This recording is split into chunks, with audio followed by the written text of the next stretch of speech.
নমস্কাৰ সকলোকে মোৰ নতুন ভিডিঅ'লৈ স্বাগতম জনাইছো।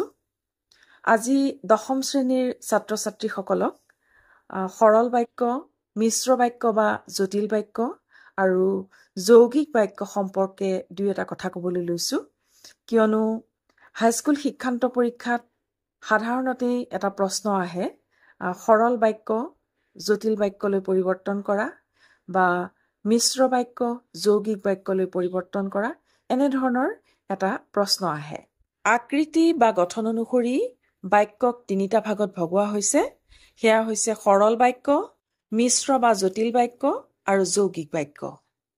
এতিয়া সৰল বাক্যনো কি? সৰল বাক্য যিবোৰ বাক্যত এটা কৰ্তা আৰু এটা সমাপিকা ক্ৰিয়া থাকে সেয়ে হৈছে সৰল বাক্য। যেনে ল'ৰাবোৰে কিতাপ পঢ়িছে বা ছোৱালীবোৰে খেলি আছে, এনেধৰণৰ বাক্যবোৰ হৈছে সৰল বাক্য। আনহাতে মিশ্ৰ বা জটিল বাক্য হৈছে যিবোৰ বাক্যত এটা প্ৰধান বাক্যৰ উপৰি এটা বা ততোধিক গৌণ বাক্য লগ লাগি থাকে সেয়ে হৈছে মিশ্ৰ বা জটিল বাক্য। উদাহৰণস্বৰূপে, যিবোৰ ল'ৰাই গৰু চৰাই আছিল তেওঁলোকে ফুলবোৰ চুৰি কৰিলে, বা যিজন কৰ্তব্যপৰায়ণ তেওঁই জীৱনত সফলতা লাভ কৰে। এনেধৰণৰ বাক্যবোৰ হৈছে মিশ্ৰ বা জটিল বাক্য। যৌগিক বাক্য হৈছে যিবোৰ বাক্যত দুই বা ততোধিক বাক্য অব্যয়ৰ দ্বাৰা সংযুক্ত কৰা হয় সেয়ে হৈছে যৌগিক বাক্য। উদাহৰণস্বৰূপে, ৰামে কিতাপ পঢ়ি আছিল আৰু যদুৱে গৰু চৰাই আছিল, বা মই ঊল গুঠি আছিলো আৰু তুমি কিতাপ পঢ়ি আছিলা। হাইস্কুল শিক্ষান্ত পৰীক্ষাত প্ৰশ্নটো এনেকৈ আহে, তলত দিয়া সৰল বাক্যটো মিশ্ৰ বা জটিল বাক্যলৈ নিয়া, বা তলত দিয়া মিশ্ৰ বা জটিল বাক্যটো সৰল বাক্যলৈ নিয়া, বা এনেকৈও আহিব পাৰে, তলত দিয়া মিশ্ৰ বা জটিল বাক্যটো যৌগিক বাক্যলৈ নিয়া। উদাহৰণস্বৰূপে এটা সৰল বাক্য লৈছো, পৃথিৱী ঘূৰণীয়া বুলি সকলোৱে জানে। ইয়াত এটা কৰ্তা আৰু এটা সমাপিকা ক্ৰিয়া আছে, সেইবাবে বাক্যটো সৰল বাক্য। ইয়াক জটিল বা মিশ্ৰ বাক্যলৈ নিব লাগে। উত্তৰটো হ'ব, পৃথিৱী যে ঘূৰণীয়া সেইটো সকলোৱে জানে। ঠিক তেনেকৈ আন এটা বাক্য লৈছো, ৰাতিপুৱা আমি গুৱাহাটীলৈ যাম। উত্তৰটো হ'ব, যেতিয়া ৰাতিপুৱা হ'ব আমি গুৱাহাটীলৈ যাম, বা যেতিয়া ৰাতিপুৱাব তেতিয়া আমি গুৱাহাটীলৈ যাম। এনেধৰণে সৰল বাক্যসমূহ মিশ্ৰ বা জটিল বাক্যলৈ নিব পাৰি। সৰল বাক্য, মনোযোগেৰে পঢ়িলে পৰীক্ষাত প্ৰথম স্থান পাবা। জটিল বা মিশ্ৰ বাক্য, যদি মনোযোগেৰে পঢ়া তেনেহলে পৰীক্ষাত প্ৰথম স্থান লাভ কৰিবা। এনেধৰণে সৰল বাক্যসমূহ মিশ্ৰ বা জটিল বাক্যলৈ নিব পাৰি। এতিয়া যদি মিশ্ৰ বা জটিল বাক্যৰ পৰা সৰল বাক্যলৈ নিবলৈ দিয়া হয়, উদাহৰণস্বৰূপে আমি এটা বাক্য ল'ব পাৰো, মই যেতিয়া পঢ়ো সি তেতিয়া খেলে। এইটো এটা জটিল বাক্য বা মিশ্ৰ বাক্য। ইয়াক সৰল বাক্যলৈ নিব লাগে।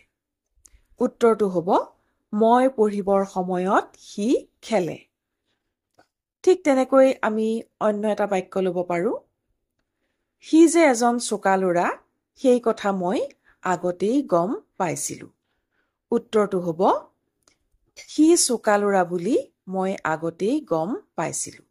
এটা বাক্যত শেষ হৈছে। এনেধৰণেৰে মিশ্ৰ বা জটিল বাক্যসমূহ সৰল বাক্যলৈ নিব পাৰি। কেতিয়াবা আকৌ সৰল বাক্যটো যৌগিক বাক্যলৈ নিবলৈ আহে। উদাহৰণস্বৰূপে আমি এটা বাক্য ল'ব পাৰো, ৰামে পিতৃসত্য পালন কৰি লক্ষ্মণ আৰু সীতাৰ সৈতে বনলৈ যাত্ৰা কৰিলে। এইটো হৈছে এটা সৰল বাক্য। ইয়াক যদি যৌগিক বাক্যলৈ পৰিৱৰ্তন কৰা হয় তেতিয়াহ'লে বাক্যটো এনেকুৱা হ'ব, ৰামে পিতৃসত্য পালন কৰিলে আৰু লক্ষ্মণ আৰু সীতাৰ সৈতে বনলৈ যাত্ৰা কৰিলে। ইয়াত সৰল বাক্যটো দুভাগ কৰি আৰু অব্যয়ৰ দ্বাৰা সংযুক্ত কৰা হৈছে। এনেধৰণে সৰল বাক্যসমূহ যৌগিক বাক্যলৈ নিয়া হয়। আন এটা উদাহৰণ দাঙি ধৰিছো, পৰিশ্ৰম কৰিলেহে উন্নতি কৰিব পাৰিবা। এইটো হৈছে সৰল বাক্য। যৌগিক বাক্যটো হ'ব, পৰিশ্ৰম কৰিবা তেহে উন্নতি কৰিব পাৰিবা। অৰ্থাৎ সৰল বাক্যটো দুভাগ কৰি মাজত তেহে অব্যয় যোগ কৰা হৈছে। সৰল বাক্যক যিদৰে যৌগিক বাক্যলৈ নিব পাৰি, ঠিক তেনেকৈ যৌগিক বাক্যকো সৰল বাক্যলৈ পৰিৱৰ্তন কৰিব পাৰি। উদাহৰণস্বৰূপে আমি এটা বাক্য ল'ব পাৰো, জয়মতীয়ে স্বামীৰ কথা যে নকলেই জীৱনো উচৰ্গা কৰিলে। এইটো হৈছে যৌগিক বাক্য, কাৰণ ইয়াত দুটা বাক্য লগ খাই আছে। ইয়াৰ সৰল বাক্যটো হ'ব, অৰ্থাৎ ইয়াক যদি সৰল বাক্যলৈ পৰিৱৰ্তন কৰা হয়, তেতিয়াহ'লে উত্তৰটো হ'ব, জয়মতীয়ে স্বামীৰ কথা নকৈ জীৱন উচৰ্গা কৰিলে। এইটো হৈছে সৰল বাক্য। ঠিক তেনেকৈ আন এটা বাক্য লৈছো, লাচিতে মোগলক জয় কৰিলে আৰু গুৱাহাটীৰ পৰা খেদি পঠালে। এইটো হৈছে যৌগিক বাক্য। ইয়াক যদি সৰল বাক্যলৈ পৰিৱৰ্তন কৰা হয়, তেনেহ'লে উত্তৰটো হ'ব, লাচিতে মোগলক জয় কৰি গুৱাহাটীৰ পৰা খেদি পঠালে। এনেধৰণেৰে যৌগিক বাক্যক সৰল বাক্যলৈ পৰিৱৰ্তন কৰিব পাৰি। এতিয়া আহিছো, জটিল বা মিশ্ৰ বাক্যক কেনেকৈ যৌগিক বাক্যলৈ নিব পাৰি। উদাহৰণস্বৰূপে, যিজনে আনক ভাল পায় তেওঁক ভগৱানে ভাল পায়। এইটো হৈছে জটিল বা মিশ্ৰ বাক্য। এই বাক্যটো যদি যৌগিক বাক্যলৈ নিয়া হয়, তেন্তে উত্তৰটো হ'ব, তুমি আনক ভাল পাবা আৰু ভগৱানে তোমাক ভাল পাব। দুয়োটা বাক্যই শুনিবলৈ যদিও বেলেগ বেলেগ হৈছে, ইয়াৰ কিন্তু অৰ্থ একেই আছে। আন এটা বাক্য লৈছো, যদি তুমি আহা তেনেহ'লে ময়ো যাম। এইটো হৈছে জটিল বা মিশ্ৰ বাক্য।